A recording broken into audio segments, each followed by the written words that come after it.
एक छोटे से गांव में शादी का हर तरफ खुशी का माहौल था। घर के आंगन में शहनाइयां बज रही थीं, मेहमान खाना खा रहे थे और दुल्हन बनी लड़की अपनी जिंदगी के नए सफर के लिए तैयार हो रही थी। लेकिन अचानक उस लड़की के पिता के चेहरे पर एक चिंता की लकीरें खींच गईं। उसे एक ऐसी खबर मिल चुकी थी जिसने उसकी दुनिया को हिला कर रख दिया।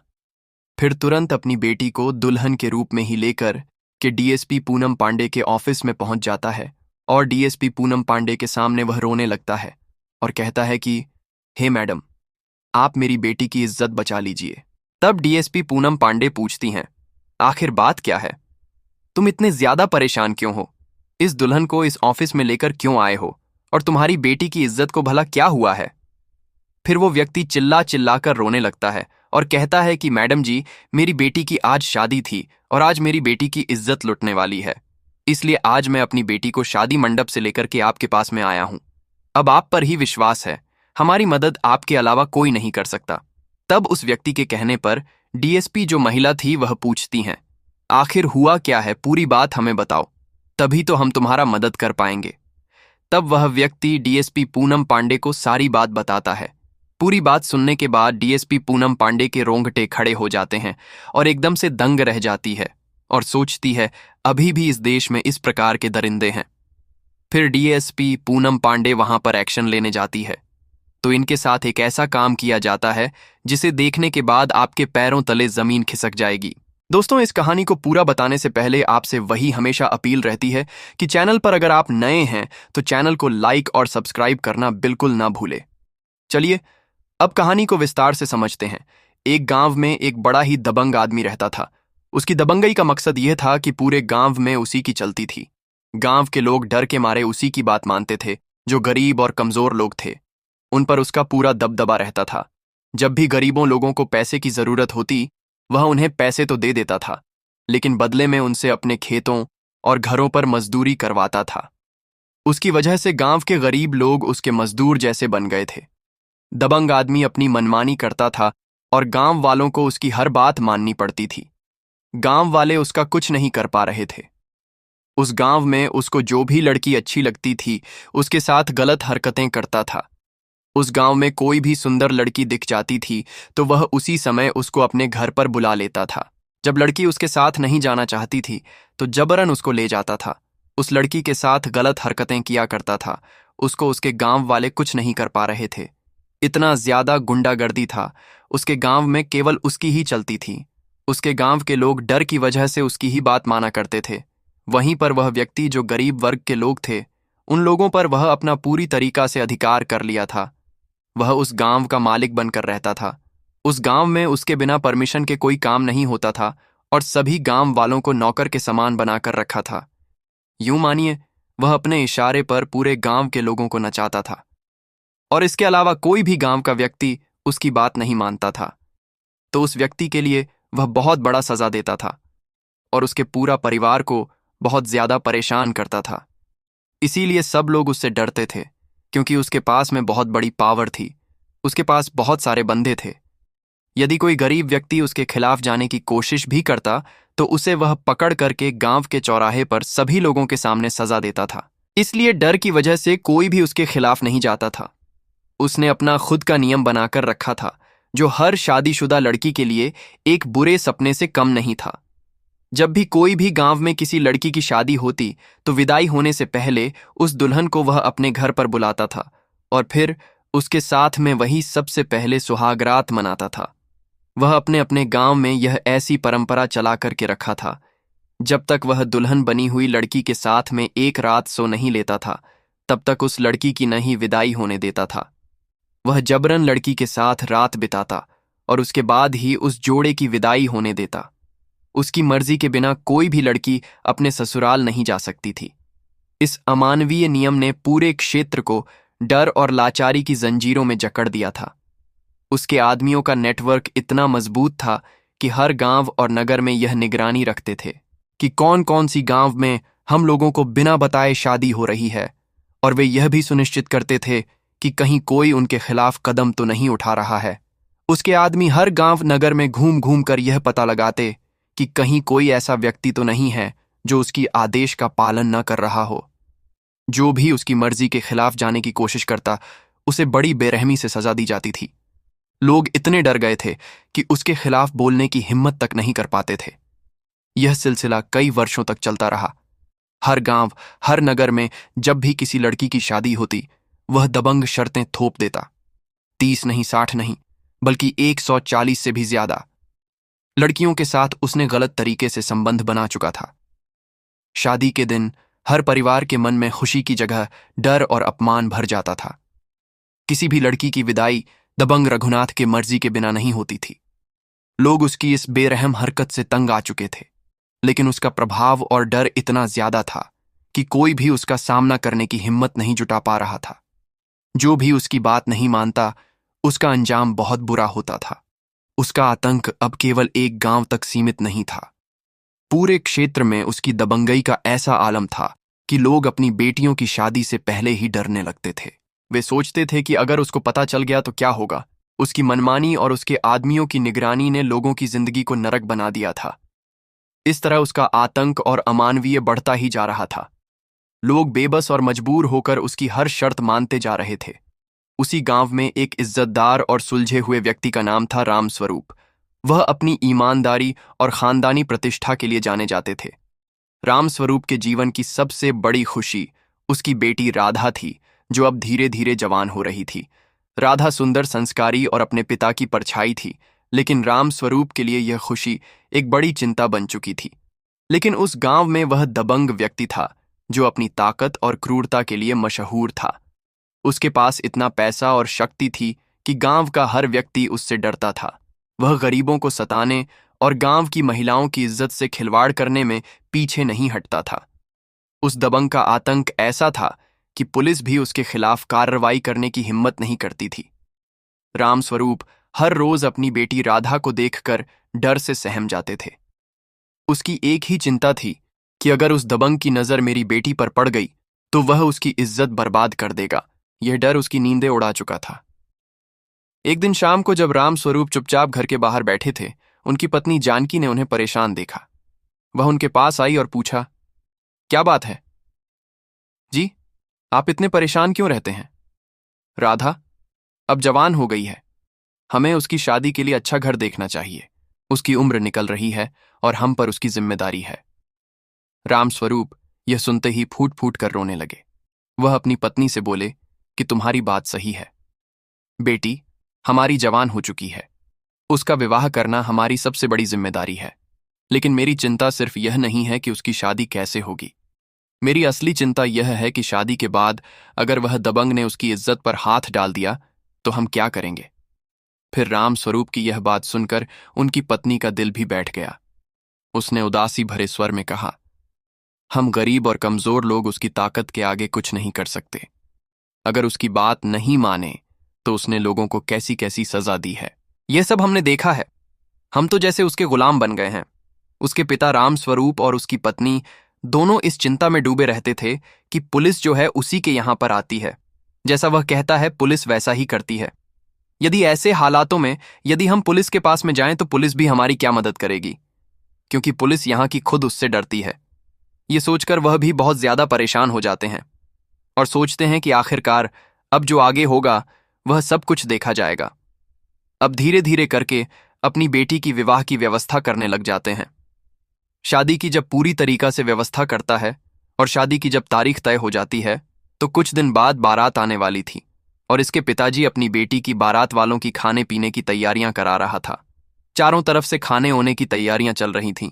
लेकिन जब शाम के समय में बारात आती है और बड़े अच्छे ढंग से बारात की खातिरदारी होती है और सुबह की समय में जब विदाई का समय आता है, तब तक सूचना उसी दबंग के पास में आ जाती है और वह भी सूचना वापस भेजता है कि भाई तुम अपनी बेटी का विवाह कर रहे हो, लेकिन विदाई करने से पहले अपनी बेटी के लिए आप हमारे यहाँ पर लेकर के आओ। पहले एक रात हम इसके साथ में सोएंगे।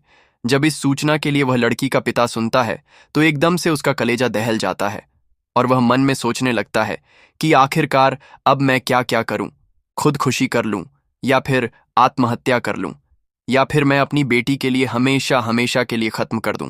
लेकिन मैं अपनी आंखों से अपनी इस बेटी के लिए इस दरिंदे के हवाले नहीं कर सकता हूं। यदि यही सब ऐसा चलता रहा तो एक दिन मैं कुछ ना कुछ गलत कदम जरूर ही उठा लूंगा।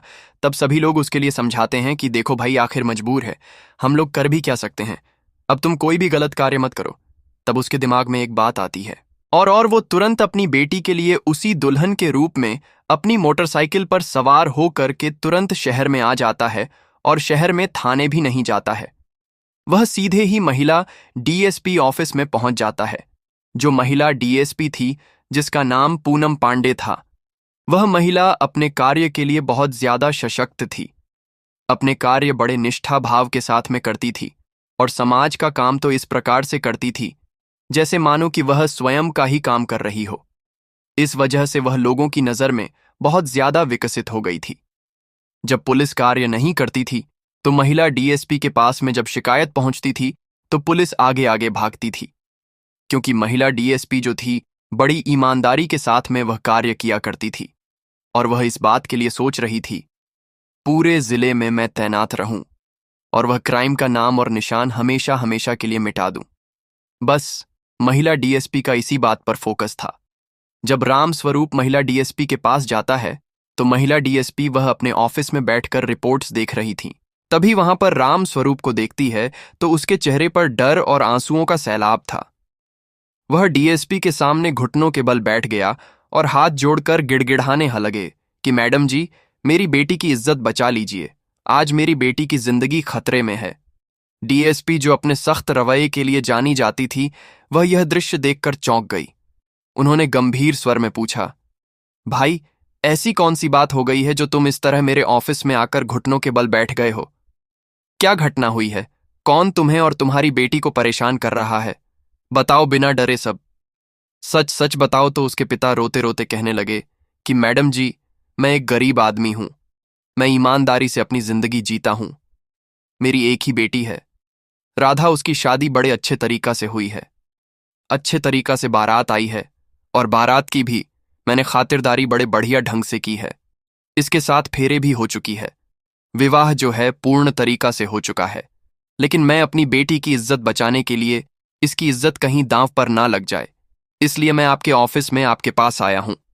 कृपया करके मैडम जी, आप हमारी ऐसी कठिन घड़ी में मदद कीजिए। तब महिला डीएसपी कहती हैं कि तुम यही बातों पर घुमा फिरा रहे हो, आखिर बात सच सच क्या है?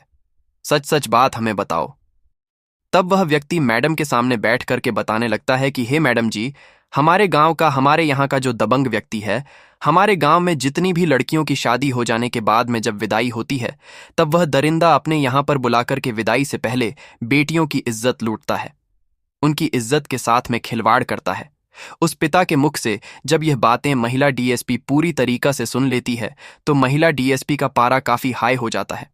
गुस्से की वजह से चेहरा लाल पड़ जाता है और कहने लगती हैं और सोचने लगती हैं, तुम्हारे ऊपर वह इतना ज्यादा जुल्म करता है, इतनी दबंगई दिखाता है और नगरवासी सभी उसके दबाव में रहते हैं, कोई भी नगरवासी उसका विरोध नहीं करता है।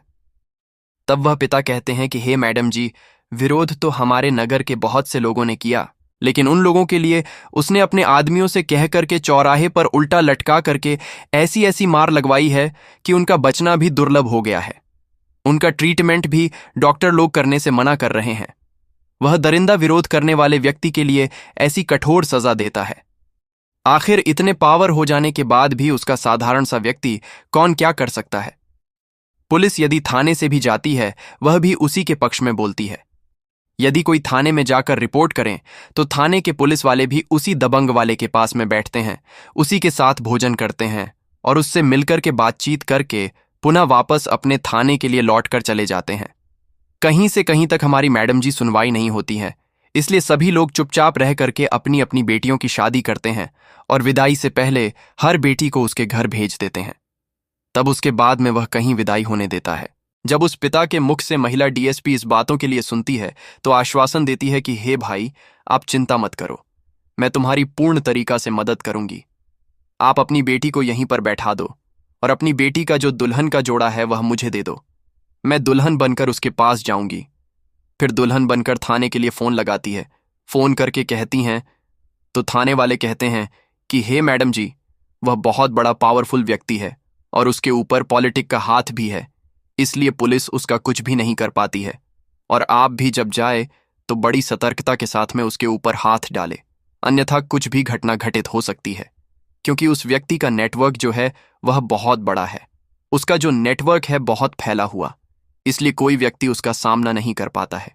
जब थाने की पुलिस के मुख से महिला डीएसपी जब इन बातों के लिए सुनती है तो उन्हें एकदम से फटकार लगाती हैं और कहती हैं कि तुम सभी पुलिस वाले डूब करके मर जाओ।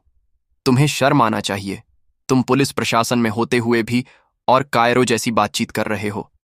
जब जनता ऐसी बातें करें तो पुलिस के पास में आती है, और जब पुलिस ही ऐसी बातें करेगी तो जनता कहां जाएगी। महिला डीएसपी थाने के सभी स्टाफ के लिए बहुत ज्यादा डांट फटकार लगाती है और थाना अध्यक्ष से फोन लगा करके कहती है, तुम्हारे पास में जितनी भी फोर्स है उसे तुरंत ही सिविल ड्रेस में तैयार करो। और कई थाने की पुलिस के लिए महिला डीएसपी जो थी फोन कर देती हैं कि तुरंत पुलिस फोर्स लेकर के उस गांव पर पहुंचो, उस गांव के लिए चारों तरफ से घेर लो। तभी महिला डीएसपी के फोन पहुंचते ही 5 स्थानों की पुलिस वहां पर पहुंच जाती है। कुछ लोग सिविल ड्रेस में महिला डीएसपी के साथ में जाते हैं, और महिला डीएसपी जो होती हैं उसी लड़की का जो जोड़ा होता है दुल्हन वाला, महिला डीएसपी उसी जोड़े को पहन लेती है और दुल्हन बन करके उसी व्यक्ति के घर पर पहुंच जाती है और उस व्यक्ति से कहती हैं, ये बताओ हमें लेने के लिए कोई आएगा या फिर वहां पर हमें स्वयं ही जाना पड़ेगा। तब वह पिता कहता है, मैडम जी तुम्हें स्वयं वहां पर जाना पड़ेगा, वह आता किसी के यहां पर नहीं है, केवल उसके पास में सूचना ही आती है, और सूचना तो हमारे यहां पर सुबह ही आ चुकी है, और एक बार सूचना और भी आ चुकी है। यदि हमने तीसरी बार लड़की के लिए उसके पास में नहीं भेजा तो फिर कुछ भी कर सकता है, यहां पर आकर के वह आतंक मचा देगा। तब वह कहती है, ठीक है मुझे लेकर के चलो। उसके पास में अब महिला डीएसपी दुल्हन के भेष में उसी के पास में जाती हैं। उसी व्यक्ति के पास में जो लड़की का पिता होता है वह अपनी बेटी बना करके महिला डीएसपी के लिए दुल्हन वाला जोड़ा पहना करके उसी व्यक्ति के घर पर पहुंच जाता है और दरवाजे पर पहुंच करके आवाज लगाता है कि हे बाबूजी, आज मैं आपके दरवाजे पर अपनी बेटी को लेकर के आ गया हूं। ये बात जब वह सुनता है तो निकल करके आता है और कहता है कि तू बहुत बड़ा बड़ा बदमाश हो रहा है। 2 सूचनाएं मैंने तेरे पास भिजवाई, एक खबर में ही पहले से पहले आकर के लोग अपनी लड़की को यहां पर छोड़ जाते हैं, और तेरे पास में 2 सूचनाएं पहुंच गई। फिर वह कहता है कि बाबूजी क्षमा करना, काम मेरे पास में बहुत ज्यादा था और अपने घर में करने वाला केवल मैं अकेला ही हूं। कोई भी व्यक्ति मेरे साथ कार्य में हाथ नहीं बटा रहा था, इसलिए मुझे देर हो गई और मैंने सोचा सारा काम मैं समेट दूं, तभी मैं आपके पास में जाऊं। तब वह कहता है, चल इस लड़की के लिए अंदर भेज। वह व्यक्ति कहता है कि हे मैडम जी आप अंदर जाइए। जब उस व्यक्ति के कहने पर मैडम जी अंदर जाती हैं तो अंदर जाकर देखती है कि उस दबंग व्यक्ति के रूम में एक शराब की बोतल रखी है। वहीं पर उसके जो औजार थे गुप्ती, वह भी सभी रखे थे, और बाकी बंदूकें भी इधर उधर टंगी हुई थीं। पूरा उसने झाड़ खाना बना करके रखा था। और फिर उसके बाद में मैडम से कहता है, इस बेड पर जाकर के तुम लेट जाओ। उस दबंग आदमी की बात सुनकर कि मैडम डीएसपी जो थी वहीं पर बैठ जाती है, और फिर उसके बाद में वह अपने वस्त्रों को उतार करके मैडम डीएसपी के पास में आता है। लेकिन उस दबंग व्यक्ति के लिए इस बात की जानकारी नहीं थी कि यह महिला जो है वह एक डीएसपी है। वह तो उसी व्यक्ति की लड़की के लिए समझ रहा था, उसी गांव की। जैसे ही वह दबंग व्यक्ति आकर के दुल्हन के घूंघट के लिए हटाता है, तैसे ही महिला डीएसपी तुरंत उस दबंग व्यक्ति के हाथ को पकड़ करके जल्दी से मैडम उसके 2 तमाचे लगा देती हैं, और वहीं पर रिवॉल्वर से उसे डराने धमकाने लगती है और कहती हैं, यदि तूने जरा सी भी होशियारी की तो मेरी पिस्तौल की गोली तेरे दिमाग के लिए छलनी कर देगी। आज तेरी सारी हेकड़ी निकल जाएगी। तूने बहुत सारा जुल्म कर लिया इस गांव के लोगों के ऊपर, बहुत ज्यादा। तूने इस नगर की लड़कियों के लिए अपना दुल्हन का शिकार बना लिया। ना जाने कितनी लड़कियों के साथ में तूने सुहागरात मना ली।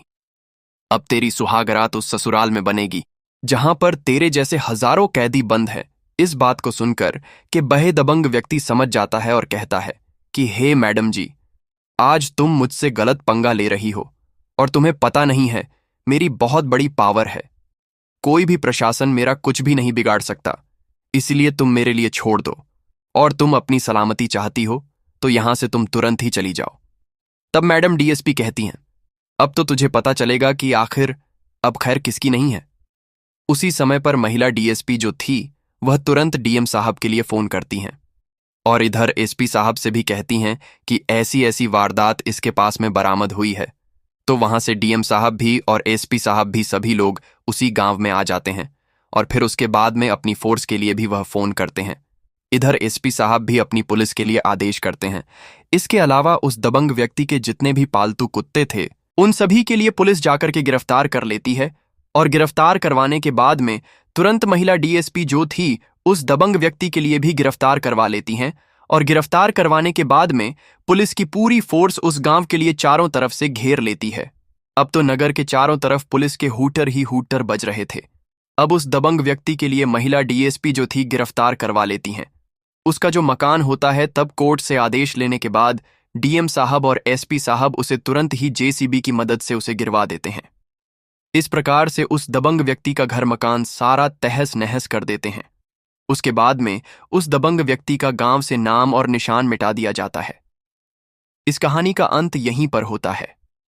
हमारा उद्देश्य इस कहानी को सुनाने के पीछे किसी की भावनाओं को ठेस पहुंचाना या किसी को परेशान करना नहीं है, बल्कि इन कहानियों के माध्यम से हम आपको जागरूक करना चाहते हैं और यह दिखाना चाहते हैं कि पुराने समय में समाज में किस प्रकार के हालात हुआ करते थे। इन कहानियों में अक्सर आपने देखा होगा कि दबंग और प्रभावशाली लोग अपने अधिकारों का उपयोग कैसे करते थे, जिससे समाज में समानता और न्याय की ओर अग्रसर हो। हर कहानी हमें कुछ न कुछ सिखाती है और यह कहानी हमें सिखाती है कि समाज में किसी भी प्रकार की गलत शक्ति का विरोध करना जरूरी है। यदि आपको यह कहानी पसंद आई हो तो कृपया इसे लाइक करें, हमारे चैनल को सब्सक्राइब करें और अपने दोस्तों व परिवारजनों के साथ साझा करें। आपकी प्रतिक्रिया हमारे लिए बहुत महत्वपूर्ण है। धन्यवाद। जय हिंद, जय भारत।